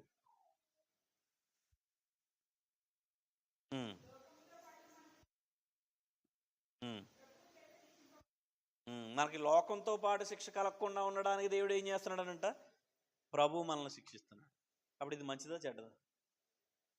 ఎలా ఎంచి శిక్షిస్తున్నాడు? కుమారులుగా ఎంచి శిక్షిస్తున్నాడు. దీనివల్ల ఏం కలుగుతుంది అని అంటే మనం విధేయులం అవుతాం. హెబ్రీ పత్రిక 5వ అధ్యాయం 8వ వచనంలో ఆయన కుమారుడై ఉండి తాను పొందిన శ్రమల వలన విధేయత నేర్చుకును అని ఉంది. కాబట్టి శ్రమలు ఏమి నేర్పిస్తాయి? విధేయతను నేర్పిస్తాయి. కాబట్టి కొంతమంది జీవితంలో శ్రమలు వస్తున్నాయంటే అనుమతించాలి. మన సంఘంలో కూడా ఒక సోదరుడు తప్పిపోయి చాలా కాలం తిరుగుతూనే ఉన్నాడు. చాలాసార్లు చెప్పినా కూడా వినకుండా అలా తిరుగుతుంది. దేవుడు అతన్ని క్రమశిక్షణ నేర్పించాడు. అందుకని ఈరోజు సంఘానికొచ్చి బైబిల్ కాలేజీకి వెళ్ళి చక్కగా ముందుకు కొనసాగగలుగుతుంది. కాబట్టి అప్పుడు శిక్ష చేయడం మంచిదా చెడ్డదా? అతని జీవితంలో అది అనుమతించడం మంచిదే. కొన్ని కొన్ని వింటున్నాం, అయినా కూడా ఎందుకు నిశ్శబ్దంగా ఉంటున్నావు అనంటే దేవుడు అతను శిక్ష చేస్తున్నాడు. కాబట్టి అది మంచిది, అది ఆరోగ్యకరమైంది. అతను మరలా దేవుని బిడ్డగా చేర్చబడుతున్నాడు ఆ శిక్ష వల్ల. కాబట్టి కొన్ని క్రమశిక్షణ శిక్షా విధులు కూడా జరుగుతాయి. 7వది మనలో ఏవి రాకుండా వస్తాయి శ్రమలు? గర్వం రాకుండా. ఎందుకు గర్వం వస్తుంది? ప్రతి ఒక్కరికి ఇది ఒక ప్రాబ్లం ఉంది. అదేంటనంటే స్థిరపరచబడిన తర్వాత చెడిపోతారు. హిజ్కియా కాదు, యెషయా ఎక్కడ చెడిపోయాడనంటే తాను స్థిరపరచబడిన తర్వాత హృదయమందు గర్వించి. స్టార్టింగ్లో పరిస్థితులన్నీ బాగానే ఉంటాయి. అందరినీ కూడా చాలా అభిమానిస్తారు, ప్రేమిస్తారు, అందరి మాటకి విలువిస్తారు. కానీ వెళ్ళే కొద్దీ ఎందుకు వాళ్ళ తీర్మానాలే ఏక తీర్మానాలుగా అవుతాయనంటే వాళ్ళు స్థిరపరుచుకుంటున్నారు, వారి మాటే శాసనం అయ్యేటట్టుగా. అది ఎందుకు జరుగుతుందనంటే దాన్ని బట్టి మనం తెలుసుకోవచ్చు వాళ్ళు ఏమవుతున్నారు, స్థిరపరచబడుతున్నారు. కాబట్టి మనం ముందు ఏం చేయకూడదు, మన కొత్త పునాదులు దొరికినాయి అని పాత పునాదులను పెరిగి వేయకూడదు. ఇప్పుడు రెహబాముకు రాజ్యం వచ్చింది. రాజ్యం వస్తే పెద్దలు ముందే చెప్పారు. ఏమని చెప్పారు? ఇలా ప్రవర్తిస్తే రాజ్యం అంతా నీ చేతిలోంచి వెళ్ళిపోద్దని. విన్నాడా? నా చేతికి పగ్గాలు వచ్చాయి కాబట్టి నేనే అంతా అని అనుకున్నాడు. తన చేతికి రాజ్యం వచ్చిందని స్థిరత్వం పొందుకున్న తర్వాత తన హృదయం అంతా చెడిపోయాడు. మొత్తం రాజ్యమే కుప్పకూలిపోయింది. కాబట్టి ఏమవుతుందనంటే దేవుడు కొంతమంది వ్యక్తుల్ని శ్రమపడుస్తున్నారనంటే చాలా మంచి విషయం అది. ఎందుకనంటే వాళ్ళు చెడిపోకుండా ఉంటే వాళ్ళ వెనకాల ఎవరు కూడా చెడిపోరు. కొంతమంది హృదయాలు హెచ్చిపోకుండా దేవుడు తగ్గిస్తూ ఉన్నాడంటే మంచిదా చెడ్డదా? చాలా మంచిది. ఎందుకనంటే మన స్థాయి మారిపోతే పరిస్థితులు మారిపోతాయి. ఇల్లు మారిపోయింది, కారు వచ్చింది, ఆ తర్వాత ఇంకేదో పరిస్థితులు వచ్చాయి. క్రమక్రమంగా మాట తీరు మారుతూ ఉంటుంది చూడండి. ఎందుకు అనంటే స్థిరపరచబడిన తర్వాత ఈ విషయంలో పౌలు గారిని కూడా స్క్వేర్ చేయలేదు. ఆయన ఏం చేశాడో చూడండి. కొరింథీయులకు రాసిన 2వ పత్రిక 12వ అధ్యాయం 7-8 వచనాలు. కొరింథీయులకు రాసిన 2వ పత్రిక 12వ అధ్యాయం 7-8 వచనాలు. నాకు కలిగిన ప్రత్యక్షతలు బహు విశేషముగా ఉన్నందున, ఇతనికి కూడా మంచి ప్రత్యక్షతలే ఉన్నాయి, కానీ ఆ టైంలోనే ఏం జరుగుతుందంట, నాకు కలిగిన ప్రత్యక్షతలు అత్యధికముగా ఉన్నందున నేను హెచ్చిపోకుండానట్లు నాకు శరీరములో ఒక ముళ్ళు, నేను అత్యధికముగా హెచ్చిపోకుండా నిమిత్తము నన్ను నలగగొట్టుటకై సాతాను యొక్క దూతగా ఉంచబడిను. అది ఉండడం మంచిదా చెడ్డదా? కొంతమందిని నలగొట్టడం కూడా మంచిదే. ఎందుకు అనంటే వాళ్ళ హృదయాలు హెచ్చిపోకుండా ఉండడానికి. దేవుడు ఏమన్నాడు అప్పుడు? నా కృప నీకు. కొన్నిసార్లు మనం డౌన్ అవ్వడం కూడా మంచిదే. ఎందుకనంటే మనలోనికి ఆ గర్వపు ఛాయలు రాకుండా ఉంటాయి. ఇంక వెళ్ళే కొద్దీ అలా వెళుతూనే ఉన్నాడు అని అనుకోండి, ఎక్కడన్నా దిగుతాడా? కానీ పడుతూ లేస్తూ ఉన్నాడు అనుకోండి, దాంట్లో అనుభవాలు వస్తాయి. ఏదో నిలబడ్డాం అని అనుకునే టైంకి సడన్గా పడ్డాం అనుకోండి, ఎంత మళ్ళీ బలంగా కట్టాలి, చాలా బలంగానే ముందుకు రావాలి. దీనివల్ల ఏమవుతుందనంటే, దేవా నేను నిలబడ్డానని అనుకున్నానా, మళ్ళీ ఏదో ఒకటి వచ్చి నేను పడిపోయే స్థితి వస్తుంది, ఎందుకులే నేను నీ మీద ఆధారపడడమే మంచిది. అందుకని దేవుడు ఏమన్నాడు? తాను నిలుచున్నానని తలంచుకుని ప్రతివాడు పడిపోకుండా జాగ్రత్తగా చూసుకోవాలి. మనకు అర్థమైపోద్ది, నేను నిలబడ్డాను అనుకుని ఏదన్నా కొంచెం చేశారనుకో, దేవుడు సడన్గా మళ్ళీ జీరోలోకి తీసుకొచ్చాడు అనుకోండి, అప్పుడు ఏమవుతుంది? హృదయం గర్వించడానికి ఏమైనా ఉంటుందా? అప్పుడు లెగిస్తున్నప్పుడు కూడా ఒకటి ఉంటుంది. ఇప్పుడు నా హృదయం కనుక గర్విస్తే మళ్ళీ ఆ పడిపోయిన స్థితిని మనం ఇది ఉంటుంది కదా, ఈ నిచ్చెనలు పాములు ఉంటాయి, ఏమేంటది, వైకుంఠపాలి. ఆ 99 దగ్గరికి వెళ్ళిన తర్వాత పాము కరిచింది అనుకోండి, ఎంత బాధగా ఉంటుంది. రెండోసారి వెళ్ళేటప్పుడు చాలా జాగ్రత్తగా ఉంటాం. దేవుడు కొన్నిసార్లు పడేయడం కూడా చాలా మంచిది. ఎందుకనంటే మనం తెలుసుకోగలుగుతాం, మన హృదయం గర్వించినప్పుడల్లా దేవుడు ఎలా ప్రవర్తిస్తున్నాడు. అప్పుడు మనం మంచి స్థితిలోకి వెళ్ళినా కూడా మనం ఎలా ఉంటామనంటే చాలా భయంతోనే జీవిస్తాం. ఎందుకనంటే దేవుడు దీన్ని తీసివేయాలనుకుంటే ఒక్క రాత్రి చాలు, ఒక్క క్షణము చాలు. ఆ భయం ఎప్పుడు ఉండాలి. కాబట్టి శ్రమలు కూడా ఏమి నేర్పిస్తాయనంటే మనలో గర్వం రాకుండా చేస్తాయి. 8వది విశ్వాస జీవితంలో శ్రమ అనేది ఏంటంట వరం. ఇది అంగీకరించడానికి కొంచెం కష్టంగా ఉంటుంది కదా. ఒక వ్యత్యాసం చెప్తాను చూడండి. పాత నిబంధనల ఆశీర్వాదం అంటే భూమిని ఇవ్వడం, పిల్లల్ని ఇవ్వడం, ఆస్తులు ఇవ్వడం ఆశీర్వాదం. కానీ కొత్త నిబంధనల ఆశీర్వాదం అని అంటే విశ్వాసి శ్రమపడి నిత్య జీవానికి వెళ్ళడం ఒక ఆశీర్వాదం. ఎందుకనంటే ఈ శ్రమ పరలోకం కోసం కాదు.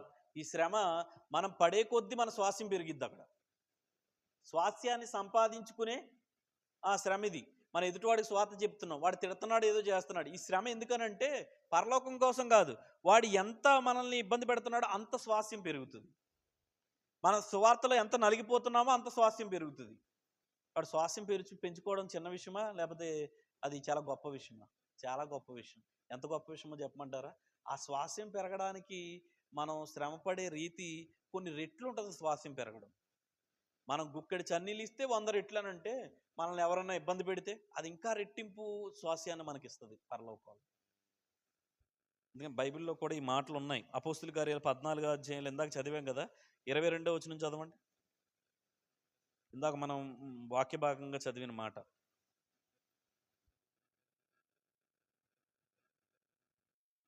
మనుషుల మనసులను దృఢపరిచి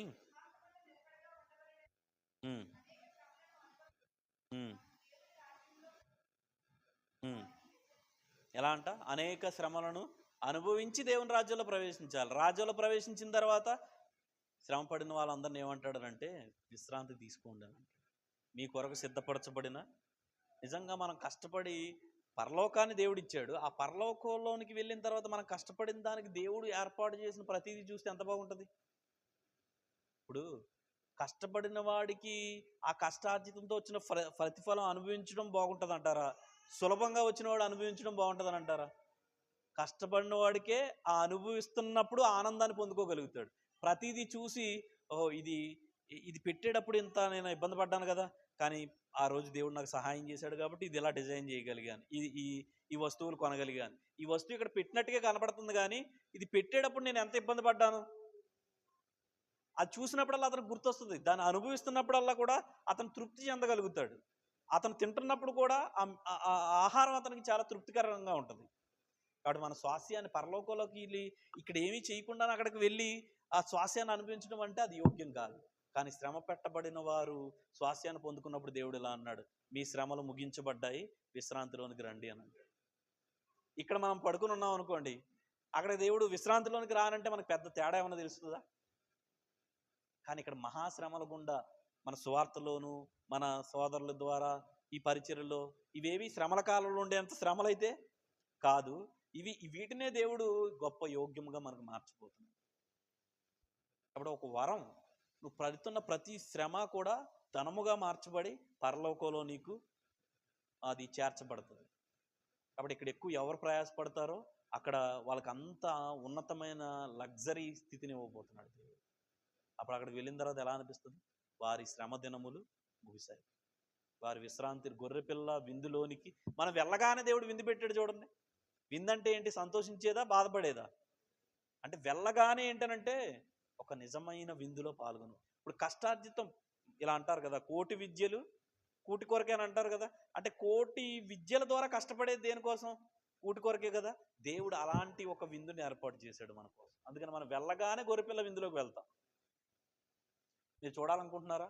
మీరు ఇక్కడ ఎంత ప్రయాసపడితే అక్కడ అంత ఉన్నతమైన స్థితిని దేవుడు మనకి ఇవ్వబోతున్నాడు.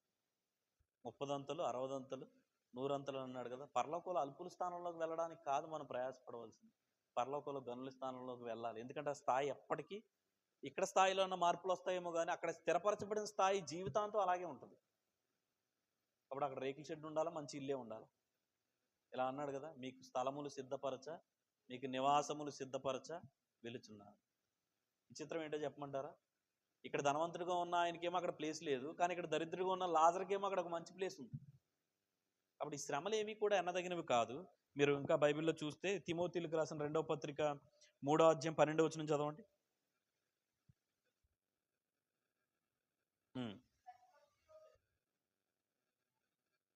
క్రీస్తు యేసునందు సద్భక్తితో బ్రతకను ఉద్దేశించి వారు అందరూ కూడా ఏం పొందుకుంటారంట?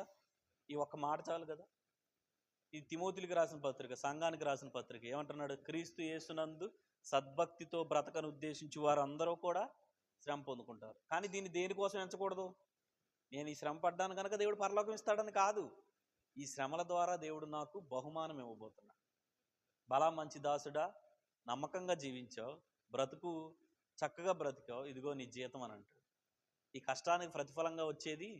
అందుకే నేను ఒక మంచి మాట దేవుడు నాకు ఇచ్చాడు. ఏంటనంటే, ఈ 2025లో ప్రభు రాకపోతే స్వాస్యాన్ని సంపాదిద్దాం, ప్రభు వస్తే స్వాస్యంలోనికి ప్రవేశిద్దాం.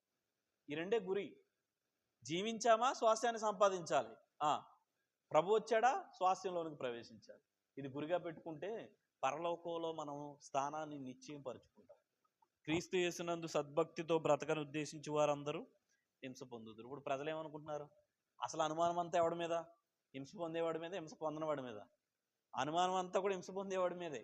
కానీ అసలు అనుమానం పడవలసింది ఎవరి మీదో తెలుసా? ఏ హింసలో రానేటి వాడి మీద అనుమానం రావాలి. ఏమని? అసలు వీడు క్రీస్తు యేసునందు సద్భక్తితో జీవిస్తున్నాడా లేదా వాడు కంఫర్ట్ జోన్లో ముందుకు వెళ్ళిపోతున్నాడా?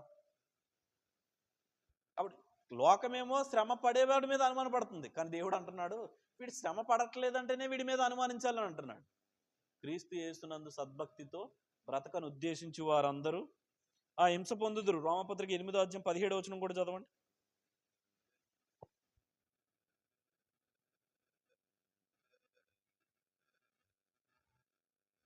మనం పిల్లలమైతే వారసులము,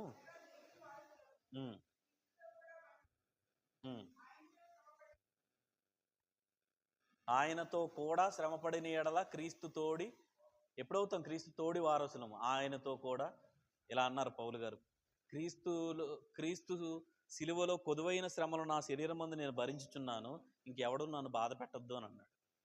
నేను అసలు బయట నుంచే శ్రమలు పడుతున్నానంటే లోపల ఉన్నవారు కూడా నన్ను బాధపరుస్తున్నారు, మీరెవరు నన్ను శ్రమ పెట్టకండి, నేను ఆల్రెడీ క్రీస్తు శ్రమల్లో పాలివాగుడుగా ఆ కొదువైన వాటిని నా శరీరం ముందు నేను భరిస్తున్నాను అని చెప్పాడు. కాబట్టి వారసులం అంటే అర్థం ఏంటనంటే, మనం కూడా శ్రమ పడవలసిన వారమే ఉన్నాం. మనం ప్రతి విషయంలో కూడా సువార్త కోసం ముందుకు వెళ్తున్నప్పుడు, మన ధనాన్ని ఖర్చు పెడుతున్నప్పుడు, మన బలాన్ని ఖర్చు పెడుతున్నప్పుడు, మన సమయాన్ని ఇస్తున్నప్పుడు, ఇవన్నీ కూడా శ్రమలే కదా. కుటుంబానికి సమయాన్ని ఇవ్వకపోవడం, ఇవన్నీ కూడా శ్రమలే. మనం ఎదుర్కొనే పరిస్థితులు, మనం దేవునికి ఇచ్చాం, కొన్ని పరిస్థితుల్లో మన ఆర్థిక స్థితిగతులు ఎదుర్కొంటాం, అది కూడా శ్రమే. కానీ వీటన్నిటికీ ప్రతిఫలం ఖచ్చితంగా ప్రభు అందించబోతుంది. కానీ అపవాది ఎలా చేశాడు? మొత్తం అంతా గజిబిజి చేసేసాడు. అవునా? మేలైన శ్రమలనేమో అయోగ్యకరమైనవిగా చూపిస్తున్నాడు, అయోగ్యకరమైన శ్రమలనేమో యోగ్యకరమైన శ్రమలుగా. ఇప్పుడు ఎవరినో ఇబ్బంది పెట్టారు. ఎవరినో ఇబ్బంది పెట్టడం అని అంటే, ఎవరినో దూషించో, ఎవరినో మాటనో, లేకపోతే విగ్రహాల గురించి మాట్లాడి శ్రమ తెచ్చుకున్నారు. కానీ అపవాది దాన్ని ఏమంటున్నాడు? నువ్వు క్రీస్తు కొరకు శ్రమ పడ్డావు, ఇందులో ఏం సిగ్గుపడాల్సిన పని లేదని అంటున్నాడు. నిజంగా సిగ్గుపరచబడవలసిందేనా? సిగ్గుపడవలసిందే. ఎందుకనంటే అది నీ నోటి దురుసు వల్ల వచ్చిన శ్రమ. కానీ దాన్ని అపవాది ఏం చేస్తున్నాడు? ఇది యోగ్యమైందని అంటున్నాడు. కానీ యోగ్యమైన శ్రమలను ఏం చేస్తున్నాడు? నువ్వేదో తప్పు చేసి ఉంటావు అందుకే నీకు. కాబట్టి ఈ స్పష్టత అనేది మన హృదయాల్లో ఖచ్చితంగా ఉండాలి. ఏ శ్రమ ఎందుకు వచ్చింది, దేన్ని బట్టి మనం ఇది యోగ్యమైందా అయోగ్యమైందా, ఒకవేళ స్వార్థలో శ్రమ వస్తే దాన్ని ఎలా ఆలోచించాలి, ఈ విభజన అనేది మనకు తెలియకపోతే ఖచ్చితంగా మనం శ్రమల విషయంలో మన దృక్పథాన్ని అపార్థం చేసుకునే అవకాశం ఉంటుంది. కాబట్టి 8 విషయాలు. శ్రమ ఎందుకు వస్తుంది? విశ్వాసాన్ని పరీక్షించడానికి, ఇది మంచిది. రెండవది, శ్రమ ఎందుకు వస్తుంది?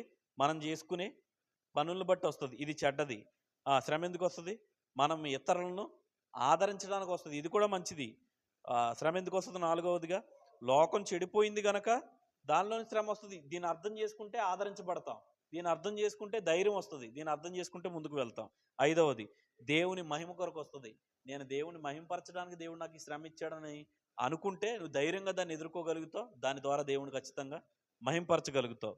ఆరవది, క్రమశిక్షణలో భాగంగా నువ్వు ఒకవేళ క్రమం తప్పిపోతుంటే దేవుని దగ్గరికి వెళ్ళి చెప్పే, అవును దేవా ఈ విషయంలో నేను నిజంగానే నేను వేరుగా ఆలోచించాను, నీకు వేరుగానే ఆలోచించాను, సువార్తకు తగినట్టుగా కాక నేనేదో నా ఆలోచనతో బలపరచబడిపోదాం లేదా ఇలా చేద్దాం అని అనుకున్నాను, ఇది బుద్ధిహీనమైన చర్యే అని ఒప్పుకుని ఆయన దగ్గర అతిక్రమాలు ఒప్పుకుంటే ఖచ్చితంగా ఆయన ఏం చేస్తాడు? కనికరిస్తాడు, ఆయన దయ చూపిస్తాడు, ఆయన మరలా నీకు కృపనిస్తాడు. ఆరవది, ఏడవది, మనలో గర్వం రాకుండా కూడా శ్రమలు వస్తాయి. కాబట్టి గర్వం రాకుండా వచ్చిన శ్రమను బట్టి మనం సంతోషించాలి. దేవుడు హృదయాన్ని తగ్గిస్తున్నప్పుడు మనం నిజంగా ఆనందించాలి. 8వది, విశ్వాస జీవితంలో శ్రమ ఒక వరం. ఎందుకు వరం అని అంటే, ప్రతి శ్రమ కూడా స్వాస్యాన్ని విపరీతంగా సంపాదిస్తుంది. నేను ఇలా అంటాను, నువ్వు సమాధానకరంగా ఉన్నప్పుడు చేసిన పని కంటే కూడా శ్రమలో నీ స్వాస్యం చాలా రెట్టింపు అయిపోద్ది. నువ్వు శ్రమ పడుతున్నప్పుడు నీ స్వాస్యం చాలా రెట్టింపు అయిపోద్ది. ఎందుకనంటే అంతకు మించి స్వాస్యం సంపాదించే మార్గం అంటూ ఒక గొప్ప మార్గం లేదు కనుక. కాబట్టి వీటన్నిటిని బట్టి చెప్పండి, విశ్వాసకి శ్రమలు కలుగుతాయా కలగవా? కలుగుతాయి. కలిగే శ్రమలు ఉన్నాయి, కలగకూడని శ్రమలు కూడా ఉన్నాయి. పరుల జోలికి పోయేటట్టు శ్రమ మనకి కలగకూడదు. అవిధేయత వల్ల కలిగే శ్రమ మనకి కలగకూడదు. ఒకవేళ కలిగితే దాంట్లో విధేయతను నేర్చుకోవాలి. కాబట్టి మనం కూడా క్రీస్తు యేసునందు సద్భక్తితో బ్రతకను ఉద్దేశిస్తే ఖచ్చితంగా మనము శ్రమ పొందుతాం. కాబట్టి శ్రమల యందు అతిశయించాలి తప్ప బాధపడకూడదు. 2025 మనం సువార్తలో ముందుకు వెళ్తున్నప్పుడు ఎటువంటి పరిస్థితి ఎదురైనా కూడా సంఘానికి వివేచన ఉండాలి. సమాజానికి ఉండదు, కానీ సంఘానికి ఏముండాలి? సంఘంలో ఎవరన్నా సోదరుడు శ్రమ పడుతున్నాడు అనుకోండి, నువ్వు ఆలోచించే విధానం కరెక్ట్గా ఉండాలి. అప్పుడు చాలా సంతోషం కలుగుతుంది. ఏదన్నా చిన్న యాక్సిడెంట్ అయిందనుకోండి, అసలు వీళ్ళ దేవుడు తోడుగా ఉన్నాడు అనకూడదు. వాళ్ళు సరైన స్వార్థలో ఉంటూ సరిగా జీవిస్తున్నప్పుడు ఒకవేళ అది ఎదురైతే ఖచ్చితంగా దేవుడు దానికి సమాధానం ఇచ్చి తీరుతాడు. దానికి దేవుడు ప్రతిఫలం ఇచ్చి తీరుతాడు. కాబట్టి దాన్ని బట్టి ఆగిపోకూడదు. అపవాదిగాడు ఎప్పుడు ఏం చేస్తాడు? తాటాకు చప్పుళ్ళు చేస్తాడు. చిన్నగా అది కదిపి ఇది కదిపి ఏదో ఒకలాగా విశ్వాసులు అందరి హృదయాల్లో గలిబిలి చేసి వాళ్ళని భయపెట్టి ఏదో చేద్దాం అనుకుంటాడు. ఇలా చెప్పాలి, మేము ఆగము, మేము ఇటువంటి చిన్నవి ఏవి కూడా మమ్మల్ని ఆపలేవు అని చెప్పాలి. మేము సాగిపోతామని చెప్పాలి. రొట్టెను గురించి కూడికను మనం నిర్వహించినప్పుడు చాలా శ్రమలు ఎదుర్కొన్నాం. రొట్టెను నిర్వహిస్తున్న వాళ్ళు కూడా చాలా ఇబ్బందులు ఎదుర్కొన్నారు. కానీ ఆ విధానాన్ని మనం ఆపకుండా ముందుకు వెళ్ళాం కనుక ఖచ్చితంగా దేవుడు విజయాన్ని ఇచ్చి ముందుకు తీసుకువెళ్తూ ఉన్నాడు. కాబట్టి శ్రమల్లో ఆలోచించే విధానం మారితే మన స్థితిగతులు కూడా మారుతాయి. అట్టి కృపా దేవుడు మనకి సమృద్ధిగా అనుగ్రహించును గాక. ఈ స్థితిగతులన్నీ మన హృదయాల్లో దేవుడు బలపరచును గాక. చిన్న ప్రార్థన. పరిశుద్ధులైన తండ్రి, కృప కలిగిన మా దేవ, నేను శ్రమల గురించి ఏది కలగాలి ఏది కలగకూడదు, విభజన గురించి ఎప్పటి నుంచో మాట్లాడదామని అనుకుంటున్నా. ఈ రోజుకి మీరు వెసులుబాటునిచ్చారు, స్పష్టంగా మీరు మాకు తెలియపరిచారు. నేను వారు కూడా సులభతరంగా నేర్చుకోగలటకు మీరు నేర్పించిన విధానాన్ని బట్టి మీకు స్తుతులు చెల్లిస్తూ ఉన్నా. మీరు మా జీవితాల్లో ఏది అనుమతిస్తున్నారో అది మంచిది, ఏది తీసివేయాలనుకుంటున్నారో అది కూడా మంచిది.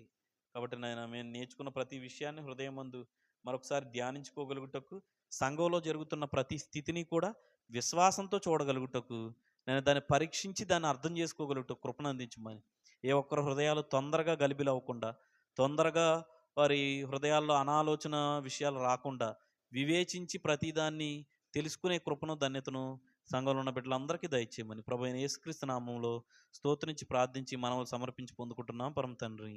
ఆమేన్. అందరికీ వందనాలు.